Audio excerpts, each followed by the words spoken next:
And let me bring in our speaker. I wanted to really get it in. I love this brother right here. Brother Blyden, are you there? Yes, sir. Race first. Race first, my brother. Race first. Well, I want to thank you for coming in and talk to the Just family. hold on one second. Please introduce. You good? You good? As soon as you get yourself together, please introduce yourself to the family, and we can proceed. Absolutely. I greet you all in the words of peace, shalom, assalamu alaikum, hotep, alafia, and as always, race first. I am President Lyon Blyden, Minister of Information of the Unia-Acl Pan-African Government of the World. And I appreciate you all giving me time to come speak with you all today. Salute our seventh President General, Ashe to the ancestor, may his memory add power to the whirlwind. And salute to all of you members in Baltimore. Ashe. Okay. All right, brother Blyden, you still there? Yes, sir. Oh, okay. Well, I wanted you to just go on there, and I wanted you to talk to the family a little bit. I know we talked earlier about the history of the UNIA, especially here in Baltimore, and if you could get into the importance of race first. And the reason I wanted you to talk about that, as you know, as we try to recruit members to our division, they look at us a little bit paranoid when we say race first. Um, and so, we try to tell them that we're not extremists. This is a state where we are in actually, survival mode, and race first is definitely needed. But if you could go into a little bit of history of both of those, I would greatly appreciate That is a long and tall order, sir. However, can you give me the ability to share my screen? Yes, hold on one second. You should be able to share. Can you share now? Try to share. Not yet, no. All right, hold on one second. Okay, you know what? Also, I'm gonna be sharing from the one that says Minister of Information, not from Lion Blight, All right. if that makes a difference. See There we if go. you good now? Excellent. Okay. And you can hear me okay? Yes, sir. I got you. All righty then. So basically, these slides that you'll see here today, family, are from a presentation I had already previously done. So I'm gonna jump through some of them, and so some things may or may not make sense. Um, However, the whole goal was to get to the root of Garveyism. What is Garveyism? What's the purpose of it? Why does it matter in today's era, et cetera, et cetera? Let's start with the first request that the brother asked about race first. When I always speak about race first, I speak about the fact that race first is not racist. It's the word first indicates that there's things that come after it. So when you're dealing with when Garvey spoke and he said England for the English, Germany for the Germans, et cetera, et cetera. And if we cannot do what other men have done, other races have done, and other nations have done, what he was speaking about was the fact that everybody operates under the guise of race first. Everybody moves in that way, no matter who it is. So when they're talking about seeing our people overrepresented in jails, Dr. Claude Anderson had a great quote. He said, "You don't see Chinese people overrepresented in jails that way because they have a unified structure in the government system that's there for them." And it's operated under race first. When we see even the nonsense that's going on in U.S. politics today, many people would look at some of the things that's happening on what you call the far right and think that them people are crazy. When in reality, what they are doing is operating under race first. They're staying on code with the white nationalist mission, and they are praising their conquests and accomplishments and trying to maintain a power structure here. They even call it the Christian nation. When they're speaking in those terms, they're not talking about black folks. Don't forget the United States Constitution never included us in it. So in dealing with race first, hopefully that gives a little bit of clarity to that point. Many people, everybody gives us all guardrails that look when we say race first at first. But what we do is make them understand that every people on the planet that are successful and don't have to be on the bottom as we are operates under race first. So moving forward real quick, and brother Secretary, you can let me know when it's time for me to shut up. All right. Okay, you can just give me a high sign. I can see you in the corner right there. You Okay, got it. so You got it. here on your screen, you should be able to see Garveyism. What is Garveyism? So before we go into too much history, let's get that out the way right now. Garveyism is a political, social, and economic system of black nationalism, encompassing the Pan-African philosophy of President General Honorable Marcus Messiah Garvey and the government of the Unia-Acl. Garveyites are dues-paying active members of local divisions and are citizens of the Unia-Acl. This is it's an understanding and a distinction. Many people will run around saying they're Garveyites. Okay, oh yeah, I love Marcus Garvey. Oh, what he stands for, he is a great man. When in reality, according to the Constitution that was signed into law in 1920, dues-paying members are active members. Now, mind you, all persons, if you see at the bottom of the screen there, all persons of Negro blood are regarded as ordinary members. But active members are who we speaking about when we say Garveyites. Okay, hopefully that's clear. So, what did we do? 1920, we created the Constitution, the Declaration of Rights of Negro Peoples of the World, our national anthem, our national flag, and the national pledge. Brother Everett, I sent a message in the chat a minute ago when you were playing the other pledge. I mean, the other anthem. Did you see it? No, let me check that now. No, I didn't see it. Let me check that now. But keep going. Okay. I'm checking it right now. All right, because what I would like you to do, if you get a chance, you can cue that up and play that anthem at, whenever we can get a chance to, because that is the actual national anthem. The one that you played. It's like a copy of it, right? Like a yeah. Out of respect, it's not a disrespectful copy, but the different Rasta mentions. Obviously, Rasta is one of the main conduits that we even know about Marcus Garvey still to this day. Right. And so the different Rasta mansions have found they've created their own anthems based on that. That's a longer, way different story. So I got when you get a chance, as a matter of fact, before this meeting is over with, I suggest we play that just in honor of the fact that we that's how we operate normally. Got you. So dealing with the government, and was it successful? Yes, it definitely was successful in the fact that we signed into law our Constitution. Many people don't realize that, again, what every race has done on the planet is operate on a national, nationhood government structure. We in the cultural conscious community like to play around with it takes a village to raise a child. It takes many hands to make light work. We like to play with these ideas and concepts, when in fact, those were the concepts that kept us together. You can't have a village to raise a child if you don't have a government structure to govern the village. And if you're not thinking about an actual government, then we're just playing. So that's why the Garveyites were so serious back in 1920. The Declaration of Rights of Negro Peoples of the World. Many people wonder about nationality, and is black a race? Is Negro a race? Yes, it is. Why? Because it was signed into law in 1920. Okay, over 20,000 delegates came from over 40 countries around the world to vote and sign their name on the line saying that we are our own nation. And if you look at Brother Everett's screen, you see the red, black, and green shining brightly behind it. And that is the national flag of our race, according to the Declaration 39 of the Declaration of Rights of Negro Peoples of the World. And of course, like I said a minute ago, over 20,000 Garveyites came to Madison Square Garden.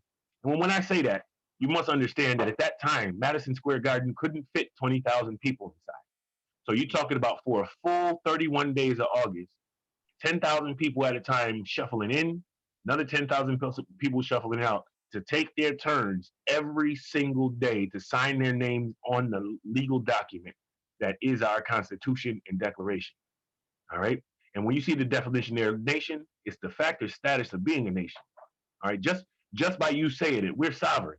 So you could be a nation unto yourself. However, individualism is killing us. We need the government structure to support our individual sovereignties.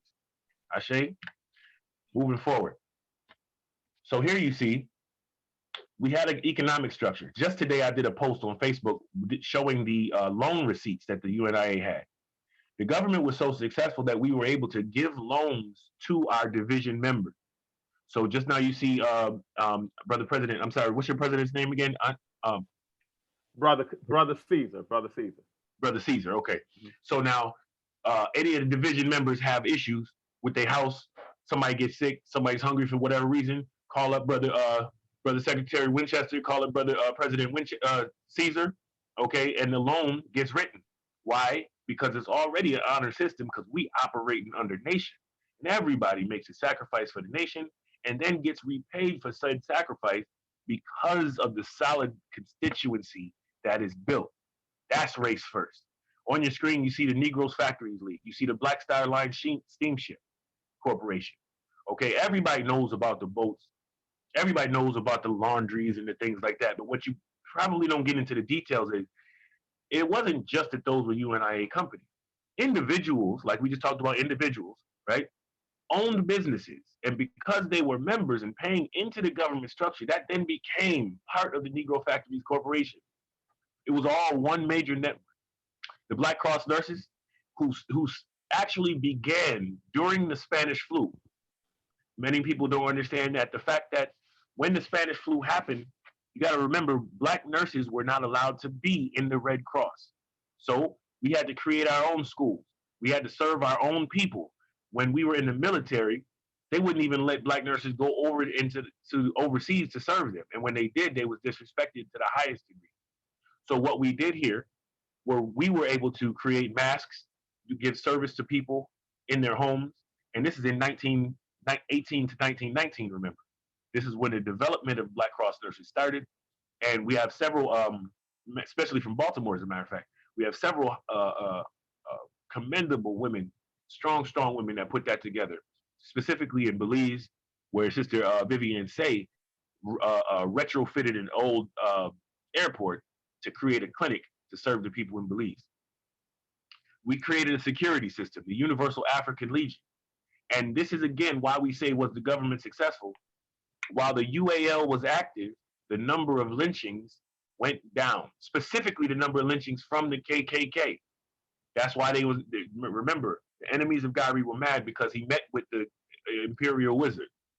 But when he met with the Imperial Wizard, the thing that they always leave out is the fact that, here's the stats right here on the screen if you can see it. At the top here, 1919, you see, 76 lynchings. All right. Right here, you see, in 1920, it goes down off top. As soon as Gowrieites come together, 53, it goes down. All the way here, 17 in 1925. All the way down here in 1929, down to 7. All right. What people leave out when they talk about Gowrie going to meet the wizard is that he didn't just go by himself. They went looking like this. So when you have a obvious united front, it's not a whole bunch of discussion. You understand what I'm saying? Hopefully everyone is picking up what I'm putting down there. All right, let's see if I can go back. I may have lost my space here. Hold on one second.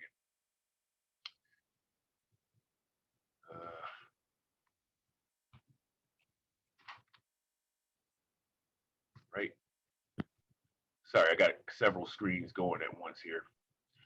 So moving forward from there. So I wanted to show you one other thing on that, dealing with the Black Star Line steamship specifically.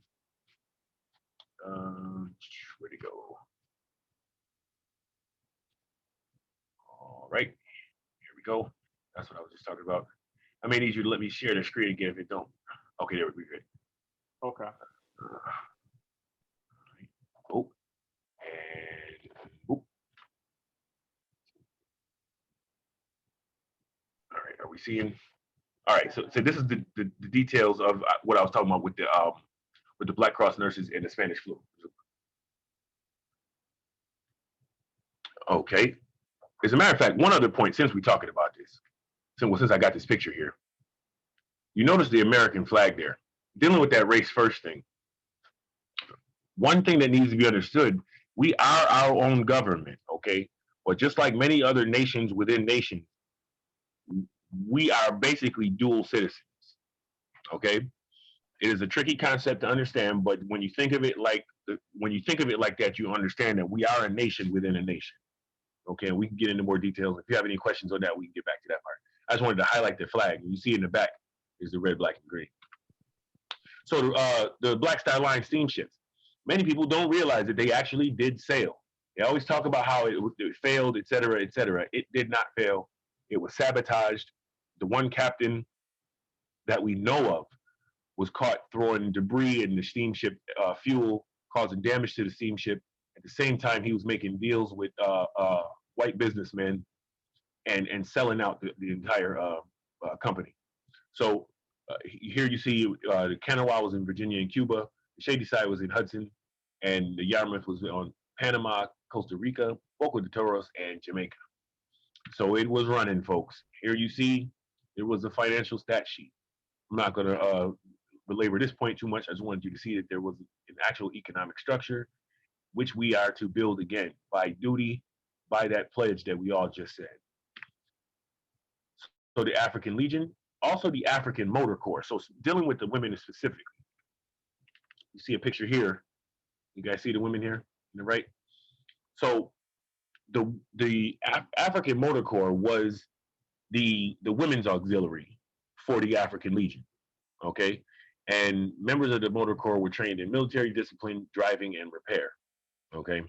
Specifically to, just because people look at that and say that that's sexist, etc.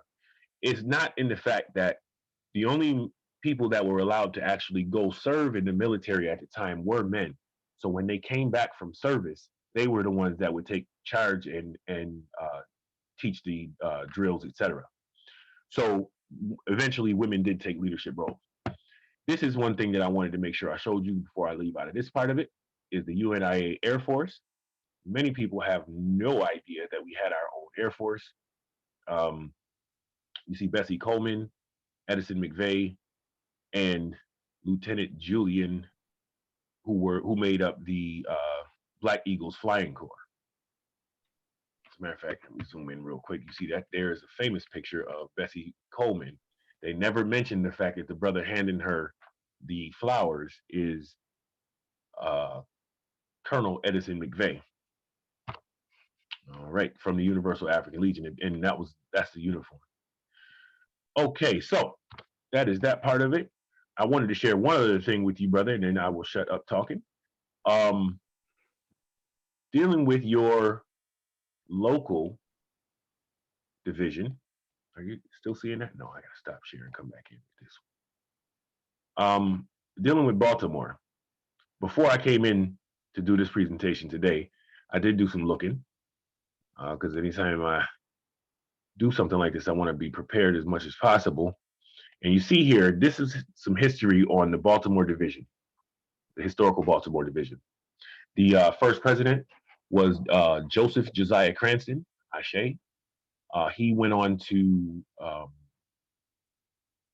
where did he go? He went to a different city, Pittsburgh, to work for the UNIA there. However, he was the founding president of Division 83, I believe it was. All right. And the UNIA ACL used to meet. As a matter of fact, Garvey's first meeting in Baltimore was at the Regent Theater on Pennsylvania Avenue. All right. As a matter of fact, remember we were just talking about the Declaration of Rights of Negro Peoples of the World. You notice you guys' first president was one of the original signatories on the Declaration of Rights of Negro Peoples of the World. Okay, Joseph Josiah Cranston. All right. I saw you say, wow, Brother Everett, wait till you see this next one. If you like that one, wait till you see this next one. So here we go. This is some historical documentation from the official Division 83. All right. This is the request letter for a charter. Don't worry, you ain't got a screenshot or nothing. I got you. I got you. But see, here you go where it says the UNIA was founded. Oh, I got things on my screen here. By political activists and entrepreneur. Let me back this up because I can't read. All right. Where are we? They call him a political activist and entrepreneur. That's an understatement, but we can move forward. In 1914. Dealing with the history of the UNIA ACL, you got to understand that it actually was started in Jamaica in 1914 under just the words the Universal Negro Improvement Association. It wasn't until after he came to America in 1916, looking to meet with Booker T. Washington to try and create a Tuskegee Institute in Jamaica, that he then moved to Harlem to create the UNIA-ACL, which is African Communities League. Okay, moving forward, reading on here, it says in June 1922, African American attorney James Stewart Davis filed the incorporation papers for the Baltimore chapter in number 83 of the UNIA-ACL. Liberty Hall, the name used for UNIA meetings, was on the 1400 block of Pennsylvania Avenue. This July 1922 certificate belonged to Black attorney William Norman Bishop, a former law partner of, what was his name? Davis, James Stewart Davis, right? And was signed by the charter president, James R.L. Diggs, pastor of Trinity Baptist Church. And in the 1920s, Baltimore had 3,000 disciples of Marcus Garvey. Now they say disciples, every time something is written about Garveyites, when you look, it's always going to have some tricky thing like that, trying to make it like it was some sort of cult or something like that. These was dues-paying members and active citizens of the UNIA-ACL government of the world, and should be honored as such. Here to the left, this is where I got that from. It's from a book called Old West Baltimore. You should check it out. Just on GP, there's a lot of history in there that I wasn't able to get to. And the brother Phillips Merrill says Marcus Garvey came to Baltimore on many occasions. He even got married to his second wife here. But you never even hear that Baltimore had a UNIA chapter, much less that it met on Pennsylvania Avenue. So I can't see your face right now, but I'm assuming that I got another wow. Right. See, okay, boom, right. All right. see the smiling happy faces. Boom. So Amy Jake Garvey, Garvey's second wife, actually lived in Baltimore. And I believe that was the connection that made that occur in that way. So the second marriage to the second Amy Garvey happened in Baltimore under your, what looks like, I think it was your second division president, okay? President J.R.L. Diggs. The RL stands for Robert Lincoln. He is also famous in history for being a founding member of the Niagara movement. Many people are aware about the history between the NAACP and the UNIA, how the W.E.B. Du Bois and the Garvey Must Go campaign was instrumental in destroying the UNIA-ACL. And most would note that the Niagara movement was the impetus for the NAACP, except for those, they are two different entities, completely different. In my personal opinion, the Niagara movement was righteous all the way, and the establishment of the NAACP and the invasion of the NAACP is what destroyed it. Ida B. Wells herself had a problem with the fact that W.B. Du Bois was bringing in Europeans to the movement. So here's a quick breakdown. Like I said, Brother Everett, no worries. I will send you all these. So this right here, just wanted to show you. I was looking for a picture of James Robert Lincoln Diggs, because they said he was the founder of the Niagara movement. And I wasn't able to find one. There's just no pictures of him anywhere. So what I was noticing was, I know that this picture are the founders of the Niagara movement for sure. And what you see here, this gentleman and this gentleman here, over here, I got them blown up a little bit, are listed as unidentified in that picture. So it's quite possible that he is one of those two gentlemen. Also, this little boy right here, I'm not sure. I don't know if they would credit the little boy as being a founder, but he's listed as unidentified as well. So in doing some history and some research, that might be just a fun project, trying to see if you can find President Diggs. Remember, they said that the Garvey movement met on the 1400 block of Pennsylvania Avenue. So I decided to see if I could find what it might have looked like. And if you are in Baltimore, I know some folks are maybe not be in there right now, but if you're in Baltimore, you may recognize some of these places: the Royal, the Carver Playhouse, the Met, etc.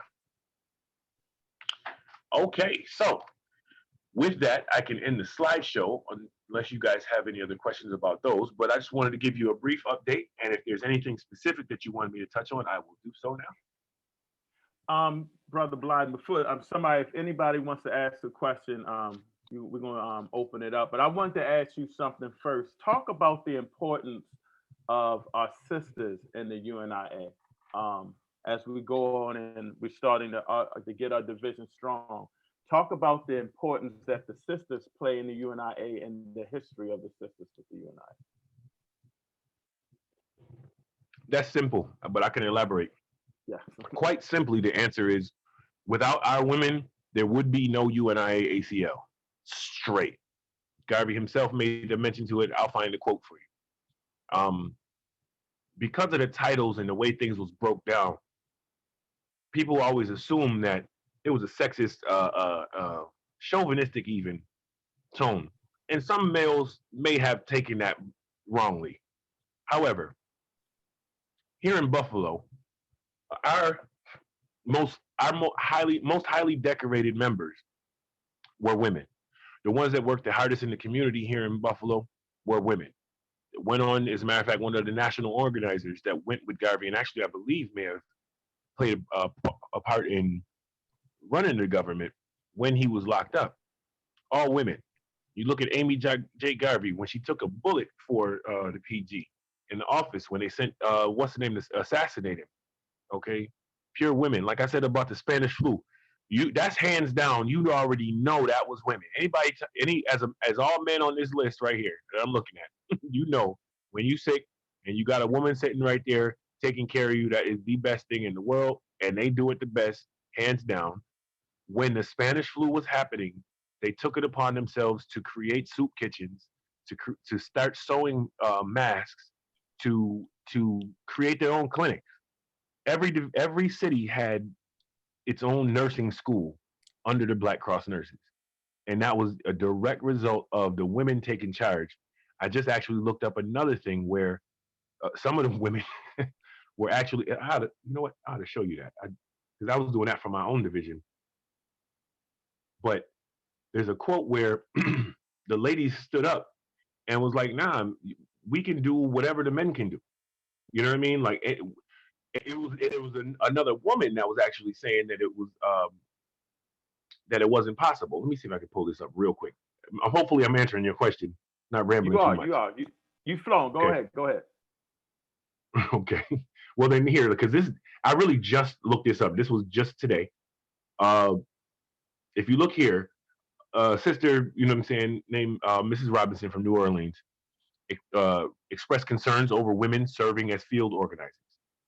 She said if they were to hold the proper respect of men, she wasn't sure if they were strong enough to be doing it out in the field. All right. And actually, Mrs. Willis, Lillian T. Willis out of Buffalo, who had become the international organizer, argued that down and said the women were as competent as the men to be field representatives and they could conduct themselves in their travel to command the respect of men. So also one last thing there, you see H.V. Davis, Lady Henrietta Vinton Davis. No, she was already what you would call famous or a celebrity before she joined the UNIA-ACL. She was in her 40s or 50s. She was established, and she still decided to do the work for the people. She was able to bring in numerous new divisions and members based on the fact that she had such a good rapport with people and she took command when it was time. So without the women, not only as a government, as a UNIA, but as a people, us as African people, without our women, it'd be a wrap.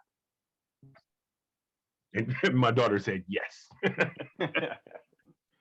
Now, while I got you here, is anybody that's participating right now that's on in the Zoom, would you guys like to ask President Blyden any questions? Feel free to unmute yourself. This is Sister Charlene. I have a question. The background for Baltimore and what you presented, where can we find that information and have you discover even more things? Because this is really new to me, the depth of the research behind it. Okay, well, first of all, the things that I have just shared with you, Brother Secretary will have it by the end of this discussion. To be quite honest with you, it wasn't that difficult to find those things, but that might just be because I sort of dig. So But what you have to do, that's why I gave you a couple certain names to look for, a couple keywords, because unfortunately what happened, the reason the UNIA wasn't as visible or isn't as visible, isn't as strong as it should be, is because those heroes from back in the day were written out of history on purpose. Like I said to that one point when I mentioned the fact that they called them disciples, that's a direct, they're purposely trying to do that to make it seem like a cult. Okay. Other times you'll see the fact that they keep calling us chapters when we are divisions. They know, because that terminology come out of some of their organizations. You understand? So what they tried to do was either diminish the work, or if they did record history of somebody who was quote unquote famous or did good work in your area, they won't mention the fact that they were a Garveyite. So what you have to do is, what I heard you saying it, Sister Queen, I heard you saying the pledge. In the first line of the pledge, it says, I commit my body, mind, and soul, spirit. Meaning, if we believe in the red, black, and green, and the fact that it's supposed to be what it's supposed to be, we have to be the ones to go find that in history, dig it up, pull it out, and teach the babies so they don't have to go look it up about us. Ready first? Thank you. Yes, ma'am. Anybody else got a question to ask President Blyden? Peace, peace. Is there any divisions of the UAL still active? Yes, sir. The UAL is an auxiliary of a division. So basically, just dealing with, let's say, with Baltimore right now, you guys are just forming. So in your formation, you should be thinking about creating your Black Cross nurses, creating your UAL, creating your Universal African Motor Corps. In doing that, every division has a version of that. For example, the Chicago division doesn't necessarily call them that, but they have. You ever see the New Era Chicago, New Era Detroit guys out in the world with the flags and the uniforms? Right. So in Chicago specifically, all of those guys is Garveyites. Okay. So technically, that serves as the UAL. The UAL, especially in modern times now, isn't as militarized as you would imagine the older ones, the historical ones would have been. However, in our division, we had, I would say we had about 10 members. We were doing military drills, uniforms, the whole nine. So it is dependent on how the division operates. And that's up to, you know what I'm saying, you guys and your internal bylaws. Hello. Now I got a question for you. Hold on, I gotta ask the brother, man. One time. I'm sorry, Brother Bruce. Give me a second. I see you got 421 on your thing, brethren. You link with Brother Ross Marvin? Yes, sir. I'm the financial secretary of Division 421. Shay. I'm just Brother Blyden, most of us are. That's how I got hooked up with UNIA through Brother Ross. So, you know. Oh, y'all got an awesome lineage then. Let's get it. Right. All right, I'm sorry, Brother Bruce. I didn't mean to cut you off, family. Oh, no problem. I'm in Ohio. I'm trying to get involved myself. How would I do so? Well, just by what you just did just now, I see that Brother Secretary put a link in the chat to join. Okay. Right now, what you have there, we do not have a division in Ohio right now. I was just speaking with a brother recently who was super interested in doing such a thing. You ever heard of his name is Derek Thompson? I know he does something with not right off that. I can't think of the name of his group. No worries. I'm gonna link you guys because he's serious. He's in Ohio. What we need to do is create a division. Until there is a division there, you can feel free to join Brother Everett right here. You can join the division here, and when you have the 7 or more, you can open a division there. Yeah. Okay. And that's very important, like President Blyden said, because I think one person has to be a member already. So if you just get into any division and you start learning, and that's an important thing that you can see that we do in the UNIA is we do a lot of learning and studying. So you know, once you have somebody that's a member, then you can get 6 other members and you should be good to go. Anybody else got any questions?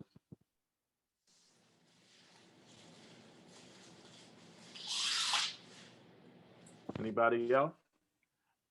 Well, I want to thank you again, President Blyden. Did you want to say anything to close out before we continue?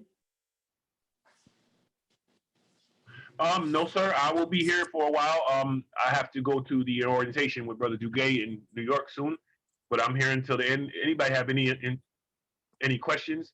You have all my information. Just please receive that information and pass it on to me, and you will have these slides after we finish today. Awesome. I appreciate it. And brother, please let the people know what division you're from again. You're from Buffalo, correct? What division number is that? Buffalo Division 433. 433. Awesome, awesome. Yeah, well, and if you get a chance, check us out on YouTube. I was gonna say, check us out on YouTube, 433 TV. I'll put the link in the chat there. Excellent, excellent. Because I do the YouTube, so I definitely got to check you out there as well. I know you got some powerful info on there. So I want to thank you again. You did a for those that don't know, Brother Blyden did an excellent presentation on the Moors, Islam. It went deep and it was powerful. So hopefully I can get that to send to you guys as well. Before we hit members share, I just want to let you guys know, if you're in the Baltimore area, we got a lot of clothes. I got about 8 bags of clothes. We did a clothing drive. We're donating the clothes. So if you're in the area, you know somebody that can donate. I'm turning the clothes in Monday. So that'd be great. Also for our division, we got a fish dinner coming up soon. President is kind of up in the air on the date. I was going to do it. I think we were looking at Martin Luther King, but I'm gonna wait for him because he's doing some things to promote the fish dinner to make sure it's done properly and that we can make some good money as a good fundraiser and have everything correct. Oh, we got Michonne on here too. Sister Davis, did you want to talk anything about the drive? Or we? I think you told me. Yeah, well, as you said, we're waiting on a date, but I'm excited about doing a fish fry that's coming up soon, probably in 2021. As Brother Everett stated, that he said that we were working on a date, and I'm just waiting on the president to come back and come up with a date, and I'm ready to go, ready and able. And so look me up. I'm Devon Call, Meals to Go, or you can find me on Facebook as Michonne Davis, and that's MESEAN. I'm all about clean eating, healthy living. I'm planning on my garden for next year already. I still have celery, thyme, rosemary, some sage out there that I use daily. And hopefully we can get together and we can start. I can tell you when to start planting. Get your soil ready, start composting all you can, so we can get some wonderful fertile soil out there. So I'm looking forward to next year, looking forward to serving you, looking forward to this organization growing, and I'm glad to be a part of it. Thank you so much. Thank you so much. And look out, because President Caesar's been pushing you to be Lady President, but I guess he'll talk to you about that another day. All right. Anybody else having, and definitely check out our sister Michonne Divas on Call. That's her business. She does some phenomenal food. She has a garden. Everything is fresh, man. And you know, I love to eat, but I'm trying to eat healthy, so that's just awesome. Any others? Let's start with the sisters first. Anybody else have anything to share? Sister Charlene, did you have anything going on that you wanted to share? I felt that too. I'm not at this time. Okay, wonderful. Anybody else? Any brothers got anything to share before we close out? Hey, I got I didn't know I was unmuted the whole time. My bad about that. No, you good. No. But yeah, I got $130 for any member that want to tap in. They roughly $25, but for UNIA members, it's only $15. So yeah, if y'all want to tap in and get this knowledge, you feel me? Just feel free to holler at me. Yeah. Where can we get your books from? You got a website? No, the website's gonna be back up starting in January. It's www.soulfood.com. But for the time being, you can just tap in with me directly. at 13.the.gov. I also run the Unia-Acl Instagram. So if y'all don't follow the Unia Instagram, Put that in the it's chat. Put that in the chat. got you. Because you definitely got some people that want to hook up with you. I got you.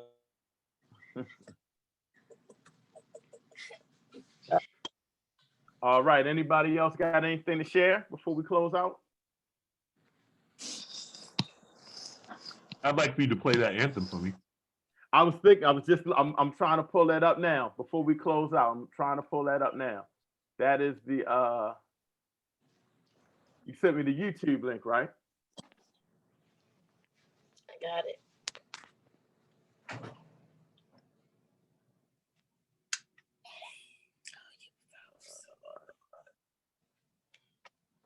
Over water.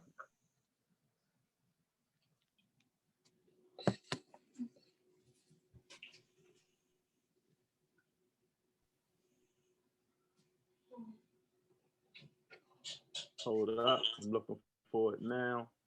Hey, Brother Blind, so hold on. My fault. You know what? I went too far down. You sent it earlier. I got it. I was on your page. Okay. There.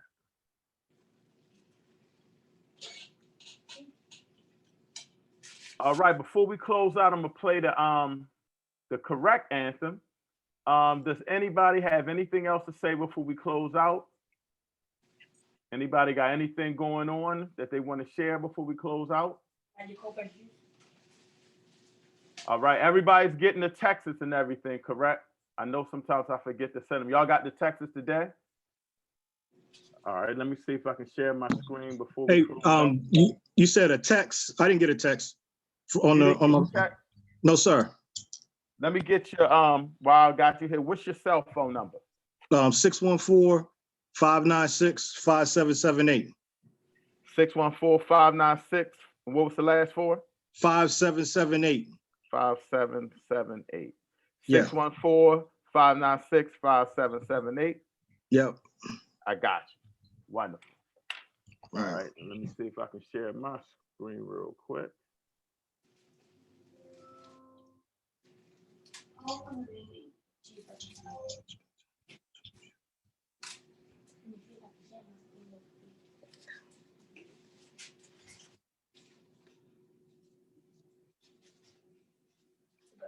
Let's see if we can make this happen. Can y'all see that?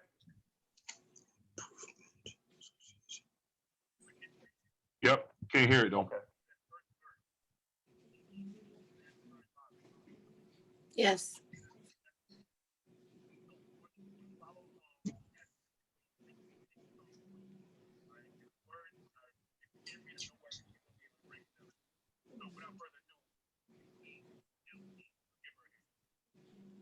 Volume, brother?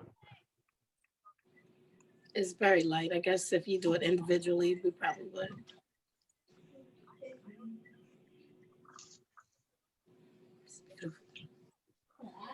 No, I think this is background.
Wow, that was powerful. I appreciate That was you, Brother powerful. Bly. That was bad. That's what I like. That's what I'm talking about right there. That's what I'm talking about. I gotta go find that. and find some singers to go sing it again, sing it different ways. You know what I mean? Let's get some music behind it. Let's do it. Do it up big.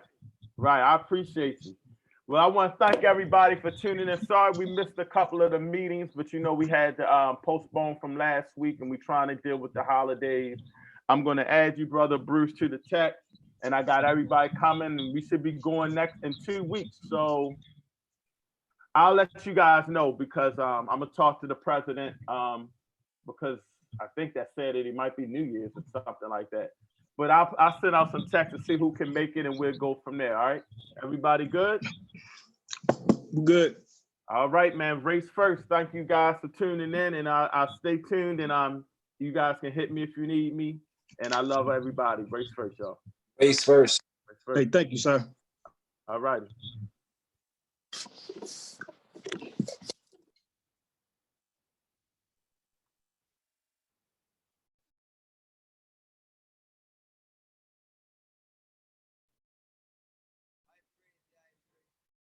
Alongside his one and only little brother, yours truly.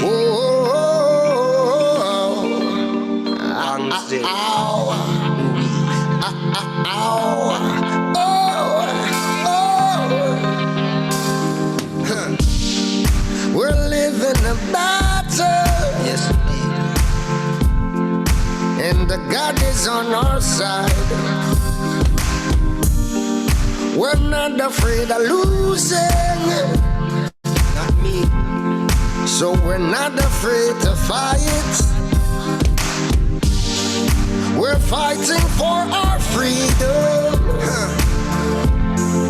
We're dying for our rights, yeah. Still in my darkest hour, oh dread, I found paradise. So where is the justice? Somebody tell me now. Where is the peace you talk about? Still living in darkness. Oh, somebody tell me now. Tell me, where are the keepers of the light? The light, the light. Where are the keepers of the light? The light, the light. Where are the keepers of the light? Trapped in this dark place, wish a light to shine on me. I'm trying to keep my faith, the one thing they can't take from me. Where are the believers who believe in life, that will risk it all just to do what's right? Brother James Richardson, you late, brother.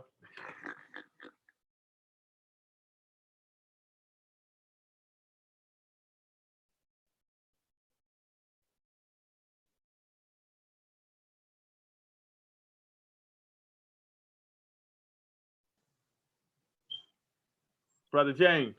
Hey. Hey, we just closed out, but I recorded it. We got some powerful info. I recorded it. I'm about to hit the stop record now. And, All right, thanks, man. And the president's going to send us over some info too. So I got you covered. Appreciate you. All right. Also, they got an orientation. If you ain't doing nothing, I'm about to hop on that when I send you the link. If you ain't doing nothing, you can check it out. Okay. Is it the same brother that was doing the other classes?